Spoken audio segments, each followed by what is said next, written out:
Seu FGTS está te roubando silenciosamente há anos. A taxa de juros mais alta do mundo existe para te manter desempregado. E a China não ficou rica juntando dinheiro. Ela ficou rica gastando primeiro. Acabei de assistir 3 horas do debate político mais honesto que já vi no Brasil. Liberais do MBL contra trabalhistas. Sem lacração, sem fuga.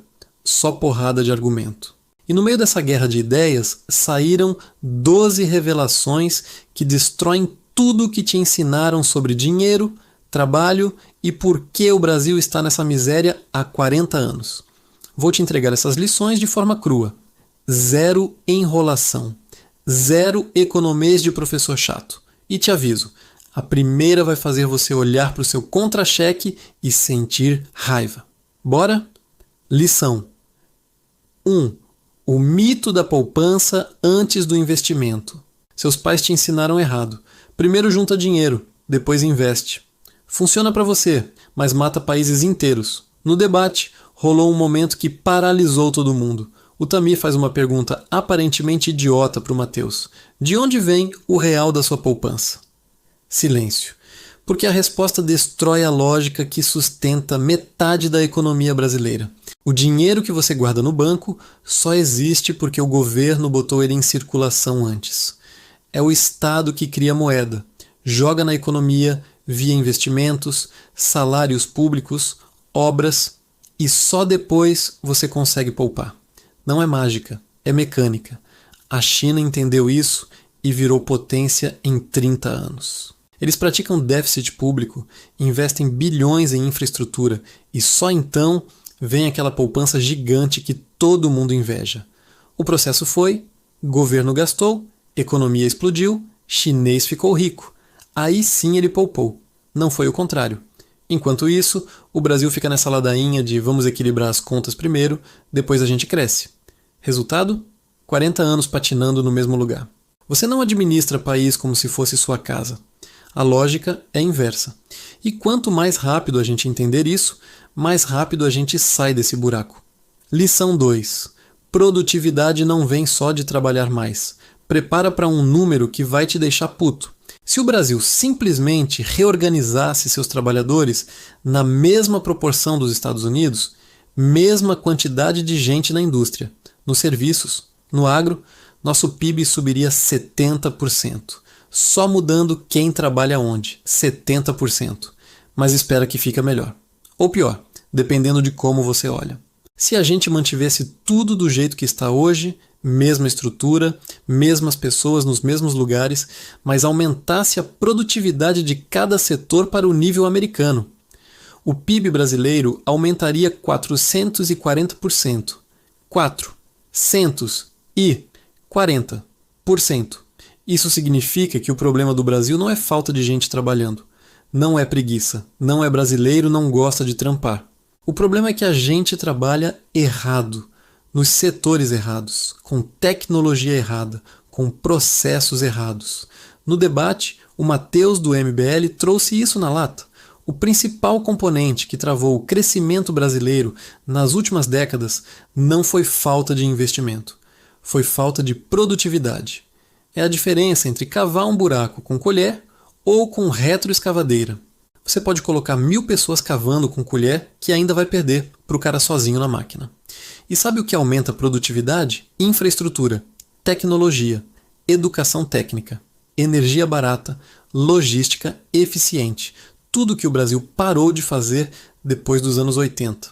A gente ficou naquela de trabalhar mais horas, mais duro, mais cansado, quando deveria estar trabalhando mais inteligente. E aí você entende por que tem gente trabalhando 12 horas por dia e ainda assim mal consegue pagar as contas. O sistema não recompensa esforço, recompensa eficiência. E o Brasil está jogando o jogo errado há 40 anos. Lição 3. Teto de gastos. O remédio que piora a doença. Essa é polêmica, mas presta atenção na lógica. Imagina que seu corpo está doente.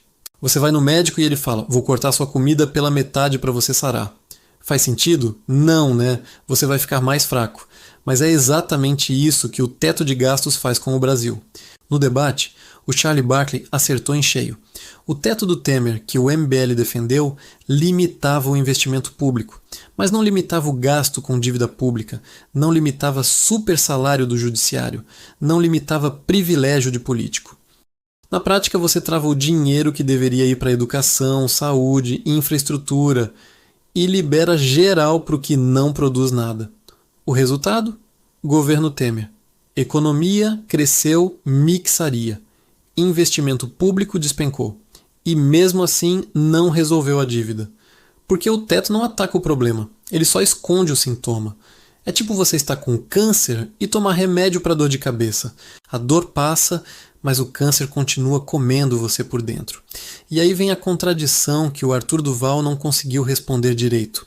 Como você defende industrializar o Nordeste, construir ferrovias, expandir energia, e ao mesmo tempo apoia um teto que congela justamente esses investimentos? Os dois não conversam. Ou você quer desenvolvimento, ou você quer teto rígido. Os dois juntos não funcionam. A história já provou.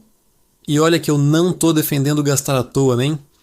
O debate deixou claro, Brasil tem que cortar privilégio, tem que acabar com subsídio inútil, tem que enxugar super salário. Mas teto de gasto não faz nada disso. Ele só joga o cobertor curto, tira do investimento para cobrir o ralo. Lição 4. Seu FGTS está sendo roubado legalmente. Essa aqui dói. Você trabalha. Todo mês, 8% do seu salário vai para o FGTS. Você acha que está guardando para o futuro, que é uma segurança, que pelo menos tem isso. Mentira. Seu FGTS perde de tudo. Perde da poupança, perde do CDI, perde da inflação, perde do dólar, perde até do ouro. No debate, o Arthur jogou na cara. Dar R$100 para o governo guardar no FGTS é pior do que você enfiar debaixo do colchão. Porque pelo menos debaixo do colchão não tem intermediário lucrando em cima. O Charlie tentou defender dizendo: mas o FGTS financiou saneamento básico, construção civil, Planasa. E o Arthur rebateu na lâmina: isso é literalmente um imposto disfarçado de direito trabalhista.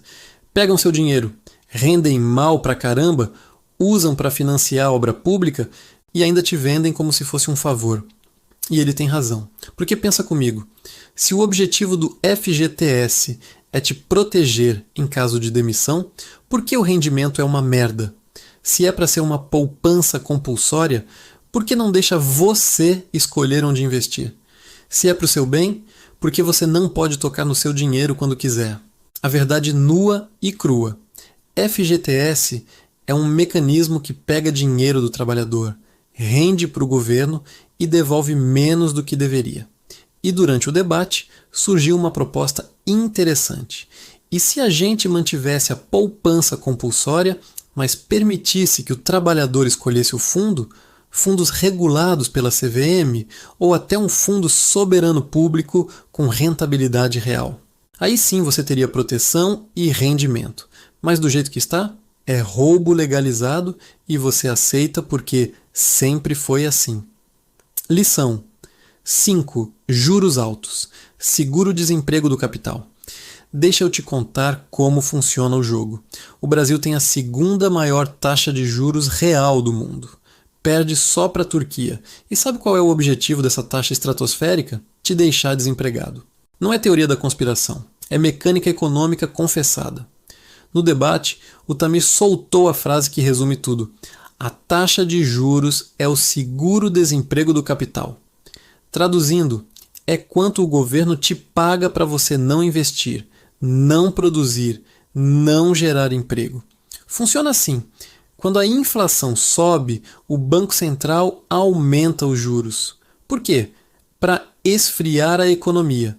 E como você esfria a economia? Simples, fazendo as empresas demitirem. Menos gente empregada, menos gente com dinheiro, menos gente comprando, a inflação cai. O Matheus, do MBL, até confirmou sem pestanejar. É isso mesmo, o objetivo é gerar desemprego para segurar a demanda. Espera, quem votou nisso? Ninguém. Mas é o sistema.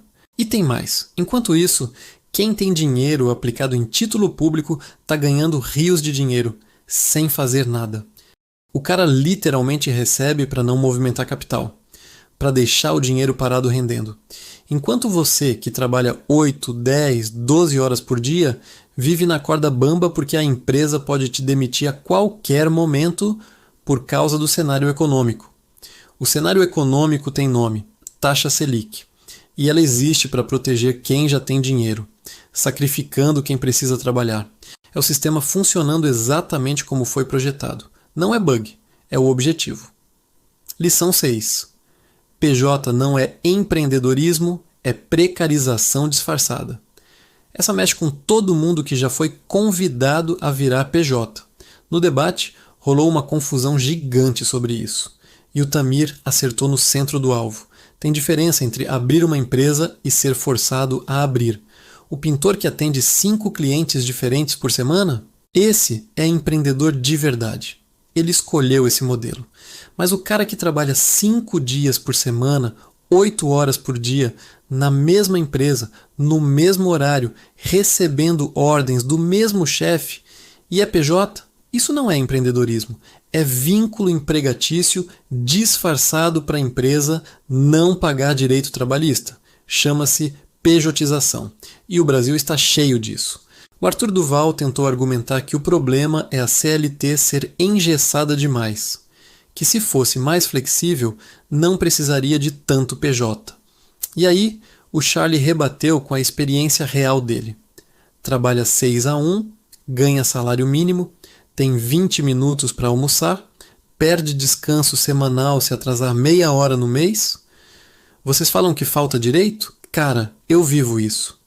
E não é a CLT que está errada. É a qualidade do emprego que é uma merda. E ele tem razão. Porque olha com a hipocrisia. Os mesmos países que têm uma mais flexibilidade trabalhista, tipo Estados Unidos, também têm mais proteção sindical, mais negociação coletiva, mais força do trabalhador. Flexibilidade lá não significa vira PJ ou fica desempregado. Significa sindicatos fortes negociando direto com empresas. No Brasil, a gente quer a flexibilidade sem a proteção, quer que o trabalhador aceite menos direito, mas sem dar poder de negociação em troca. E aí surge esse exército de PJs que não escolheram ser empresários, foram empurrados para isso porque a alternativa era não ter emprego nenhum. Se você um dia ouviu, olha, aqui a gente só contrata PJ, mas o trabalho é normal, todo dia, horário fixo, parabéns, você foi vítima da pejotização. E o pior, ainda te venderam isso como oportunidade de empreender. Lição 7. Partidos viraram cartórios, não projetos. Essa dói em todo mundo. No debate, o Tamir fez a pergunta que ninguém quer responder. Qual a diferença entre o MDB, o União Brasil e o Partido Missão? Silêncio constrangedor. Por que é real? Tirando o discurso, a estrutura é a mesma. Partido no Brasil virou cartório. Um lugar onde você registra seu CPF político, pega seu número para eleição e pronto. Não tem projeto, não tem programa, não tem coerência ideológica, tem cacique, tem CNPJ, tem gente querendo vaga. O próprio Arthur admitiu. Vocês perguntam qual a diferença do nosso partido? É que a gente trava no estatuto para não virar bolsonarista. Mas aí vem o ponto. Quem garante que a cúpula não muda o estatuto? Quem garante que daqui 5 anos não surge um Valdemar dentro do Missão? Ah, mas a gente é diferente. A gente tem princípios. Mano, todo partido começou assim.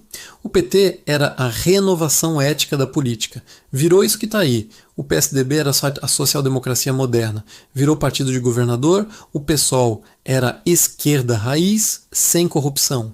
Já tem racha, já tem contradição, já tem caso estranho. E não é culpa das pessoas, é culpa da estrutura. Porque partido no Brasil não recompensa coerência, recompensa fisiologismo. Fundo eleitoral não vai para quem tem melhor projeto, vai para quem tem mais vereador. Tempo de TV não vai para quem debate melhor, vai para quem tem mais cacique.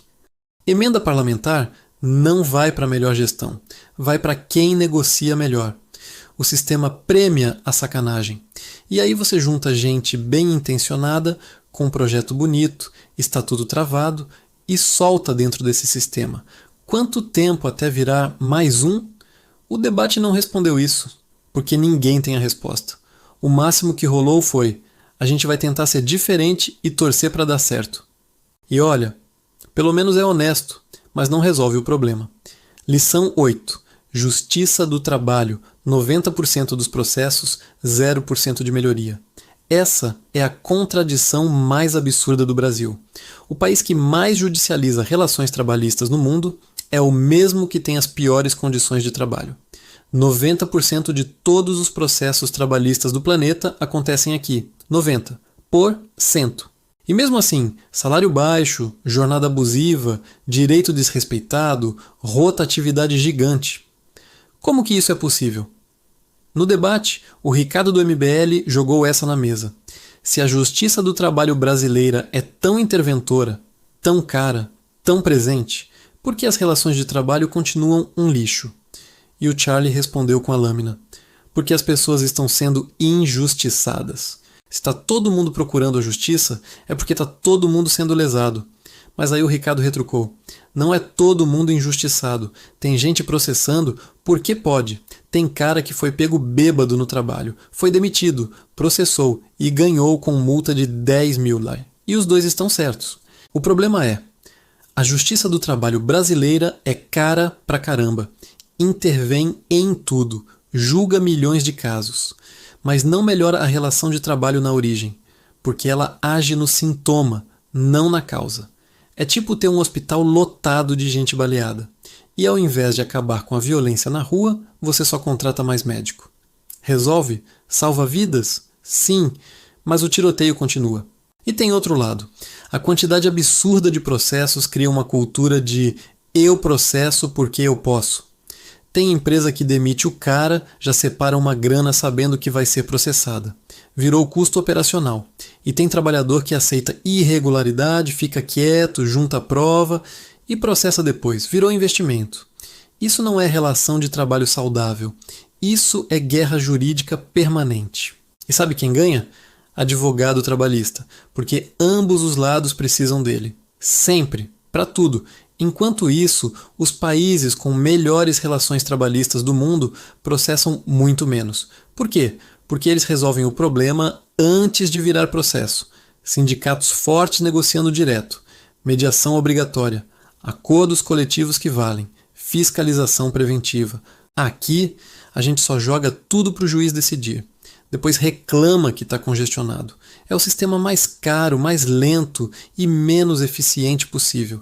E ninguém tem coragem de mudar porque qualquer proposta vira: querem tirar direitos do trabalhador. Aí fica todo mundo preso nesse inferno judicial eterno. Lição 9. Debate bom. Não tem lacração. Tem argumento, 3 horas de debate. 0 xingamentos. 0 fuga do tema. 0 aim. Você é comunista. Aim, você é neoliberal. E sabe o que aconteceu? As pessoas aprenderam. Isso é tão raro no Brasil que virou notícia. Pensa comigo, quando foi a última vez que você viu um debate político onde os caras discordavam em tudo, mas ninguém bateu na mesa, ninguém gritou, ninguém saiu andando? Não lembra, né? Porque não existe. O padrão brasileiro é: começa o debate. Em 15 minutos já tá um circo. Alguém levanta e sai, plateia vaia, vira trending topic por lacração e no fim ninguém aprendeu nada. Todo mundo sai achando que ganhou, mas ninguém saiu mais inteligente. Aqui foi diferente. O Arthur Duval no final resumiu perfeito. A gente quer superar as ideias de vocês, mas não quer humilhar ninguém, porque o objetivo é ter a melhor ideia, não destruir pessoas. E funcionou. Teve momento que o Charlie falou uma coisa e o Matheus respondeu: olha, concordo com você nisso. Teve hora que o Ricardo apresentou um dado e o Arthur admitiu: não sabia disso, vou pesquisar. Teve instante que todo mundo na mesa concordou que o sistema político brasileiro tá podre, mesmo discordando como consertar. Isso é raro, mano. Porque no Brasil, admitir que o outro tem razão em alguma coisa virou sinal de fraqueza. Se você reconhece um argumento válido do inimigo, seu lado te cancela. Resultado: todo mundo finge que está 100% certo o tempo todo. E o debate vira competição de ego. Aqui não. Aqui rolou respeito intelectual. não confunde. Respeito intelectual não é passar a mão na cabeça. É você reconhecer que a pessoa estudou, tem argumento, merece ser levada a sério, mesmo quando você discorda. E olha o resultado. 3 horas de vídeo que as pessoas assistem até o fim. Porque não é entretenimento barato. É conteúdo denso, mas apresentado com clareza. É polêmico, mas sem ser raso. É apaixonado, mas sem ser infantil. E a grande lição? A gente não precisa concordar para respeitar. A gente não precisa lacrar para vencer. E principalmente, debate bom não é sobre quem grita mais alto. É sobre quem tem o melhor argumento. Simples assim. Lição 10. Trabalhismo. Precisa falar com quem quer abrir hamburgueria. Essa é a crise existencial da esquerda moderna. E o Fred colocou na lâmina. Como a gente vai falar com o cara que quer abrir uma hamburgueria no interior de Minas? Porque o trabalhismo clássico foi feito para falar com o operário da fábrica, o cara da linha de montagem, o metalúrgico sindicalizado. Esse cara ainda existe, mas está sumindo. E no lugar dele, apareceu um exército de MEI, de PJ, de freelancer, de empreendedor, entre aspas, porque 90% não escolheu, foi empurrado. E a esquerda não sabe falar com essa galera. Pior, muitas vezes rejeita essa galera. Ai, mas PJ não é trabalhador, é patrãozinho. Mano, o cara ganha 2.500. Não tem férias, não tem 13º, trabalha sábado, paga contador e você vai chamá-lo de patrão? A direita entendeu isso antes, por isso capturou esse público. Olha, você é empreendedor, você é dono do seu próprio negócio, imposto é roubo, Estado atrapalha. E o cara compra, porque pelo menos alguém está falando com ele. Mas aí vem o ponto genial que o Fred trouxe. A gente precisa chegar nesse cara e explicar. Mano, se o Brasil fosse industrializado, os insumos que você compra para fazer seu hambúrguer seriam mais baratos. As pessoas que vão comer na sua hamburgueria teriam mais dinheiro. O empréstimo que você pegou para abrir o negócio teria juro menor. Ou seja, o projeto de desenvolvimento nacional serve para quem empreende também. Não é patrão versus trabalhador. É quem produz versus quem especula. E essa é a grande jogada. Reorganizar o discurso. O MEI, que rala 12 horas por dia, tem mais em comum com o CLT, que rala 8 horas, do que com o banqueiro que ganha milhões sem produzir nada. Mas enquanto a esquerda ficar brigando por semântica, você é PJ, você não é classe trabalhadora. A direita vai continuar ganhando esse público. E olha que a direita nem tem solução real para ele, viu? O discurso liberal é: se vira, o mercado resolve. Mas na prática, o cara quebra, porque ele não tem estrutura para competir. Então, a lição é clara. O trabalhismo moderno precisa falar a língua de quem está na correria. Não adianta citar Marx para quem está tentando vender marmita no Instagram. Tem que mostrar como infraestrutura, crédito barato, energia acessível e mercado interno forte ajudam o pequeno empreendedor. Aí sim a conversa cola. Porque no fim, o que todo mundo quer é a mesma coisa: trabalhar, ganhar dignamente e ter perspectiva de futuro. O desafio é traduzir o projeto político para a linguagem de 2025. Lição 11.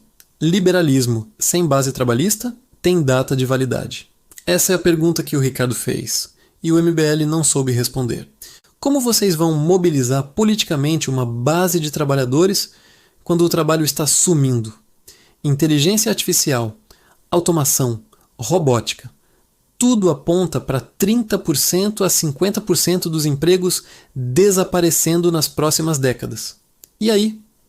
Como fica o discurso liberal de livre mercado, trabalhe duro, faça por merecer, quando não tem trabalho para todo mundo? O silêncio foi constrangedor, porque o liberalismo brasileiro inteiro é construído em cima de uma premissa: se você trabalhar, você sobe. Mas e se não tiver trabalho disponível? E olha, não é papo futurista não, já está acontecendo. Caixa de banco, substituído por app. Operador de telemarketing, substituído por IA, motorista de caminhão. Tesla já tem modelo autônomo, até advogado, contador, médico, tem IA chegando perto. E o MBL, que constrói o discurso todo em cima de meritocracia e esforço individual, não tem resposta para isso. O máximo que rolou foi: Ah, mas vão surgir novos empregos. Tipo quais? De influencer? Só tem espaço para uns 500 no Brasil. E o resto da população faz o quê? Agora olha a posição dos trabalhistas. Por isso a gente defende investimento massivo em infraestrutura, em industrialização estratégica, em setores que geram emprego em cadeia. Faz mais sentido, né? Porque enquanto houver algo para construir, tem trabalho. Ferrovia não se constrói sozinha. Porto não se moderniza com IA. Energia renovável precisa de técnico instalando placa solar. Então o projeto trabalhista tem uma âncora material. O país subdesenvolvido que precisa ser desenvolvido. Mas o projeto liberal? Quando acabar o discurso de se esforce mais, o que sobra? E tem outro detalhe. O liberalismo do MBL não é o liberalismo clássico europeu, que tem rede de proteção forte. É uma mistura estranha de livre mercado com conservadorismo de costumes. Funciona como oposição ao PT, mas como projeto de governo? Ninguém sabe. Porque quando você pergunta, ok, livre mercado resolveu, a economia cresceu, e os 30% que ficaram para trás fazem o quê? A resposta é, ué, problema deles. E isso não sustenta país nenhum. Mais cedo ou mais tarde, vai precisar de uma resposta melhor. E o relógio está correndo. Lição 12. Brasil não cresce por falta de coragem, não de dinheiro. Essa é a conclusão. Depois de 3 horas debatendo, sabe onde liberais e trabalhistas concordaram? Nos problemas. Judiciário caro e ineficiente. Todo mundo concordou. Subsídios bilionários para empresa improdutiva. Todo mundo concordou. Contencioso tributário de 70% do PIB. Todo mundo concordou. Lobby travando reforma. Todo mundo concordou. Sistema político que premia o cacique. Todo mundo concordou. Infraestrutura sucateada. Todo mundo concordou. Ou seja, todo mundo sabe o que está errado. A diferença é o como resolver. Mas aqui vem a porrada. Se todo mundo concorda no diagnóstico, por que ninguém resolve? Porque falta coragem política. É mais fácil culpar a esquerda, a direita, o sistema, do que enfrentar quem realmente manda, o rentismo. Sabe quem não quer que o Brasil cresça de verdade? Quem ganha com juros altos, quem lucra com subsídio eterno, quem mantém super salário sem entregar resultado, quem vive de rent-seeking ao invés de produzir. Esse pessoal não tem lado, tem CNPJ, e eles financiam todo mundo, esquerda, direita, centro. Então o jogo real não é PT versus Bolsonaro. É produtores versus especuladores. É quem faz o país andar versus quem suga o país parado. E enquanto o debate público ficar nessa briga de comunista versus neoliberal, o verdadeiro inimigo fica rindo no canto, porque é conveniente. Enquanto você está brigando com seu vizinho sobre Lula ou Bolsonaro, ninguém está olhando para quem realmente está roubando. E essa foi a lição mais pesada do debate. A gente não cresce porque não quer de verdade, porque crescer de verdade significa enfrentar o judiciário e perder apoio da toga, cortar subsídio e perder apoio da indústria, baixar juro estruturalmente e perder apoio do mercado financeiro, reformar tributação e perder apoio de quem sonega, mudar sistema político e perder apoio dos caciques. Quem tem coragem para isso? O Renan? O Ciro? O Lula? O Bolsonaro? Nenhum até agora teve, porque o custo político é alto demais. Então a gente fica nesse limbo eterno. Todo mundo sabe o que fazer, ninguém faz. E aí o Brasil patina há 40 anos. Não por falta de dinheiro, não por falta de capacidade, não por falta de inteligência, por falta de coragem. E enquanto essa coragem não aparecer, a gente vai continuar assistindo debates excelentes, lendo projetos brilhantes, sonhando com um Brasil que poderia ser, mas que nunca vai ser. Porque no fundo, a gente não quer pagar o preço da transformação. A gente quer crescer sem incomodar ninguém. E isso, meu amigo, não existe. Essas foram as 12 lições que eu tirei desse debate histórico. Liberais versus trabalhistas. 3 horas. Zero lacração. Só argumento. E o resultado? Um raio-x brutalmente honesto do Brasil. Agora deixa eu te fazer uma pergunta. Dessas 12 lições, qual bateu mais forte em você? Foi descobrir que seu FGTS está sendo roubado? Foi entender que juros altos existem para te deixar desempregado? Ou foi perceber que o Brasil não cresce porque falta coragem, não dinheiro? Joga aí nos comentários. Quero saber qual dessas verdades te pegou de jeito. E se você chegou até aqui, parabéns! Você faz parte dos 1% que ainda tem paciência para debate sério. O algoritmo não favorece isso. Ele prefere lacração de 15 segundos. Mas é esse tipo de conteúdo que faz diferença de verdade. Então se inscreve no canal, deixa o like, compartilha com quem precisa sair da bolha e, principalmente, estuda, porque no fim a única arma real contra a manipulação é conhecimento. E você acabou de ganhar munição para semanas. Valeu por assistir. Até o próximo vídeo.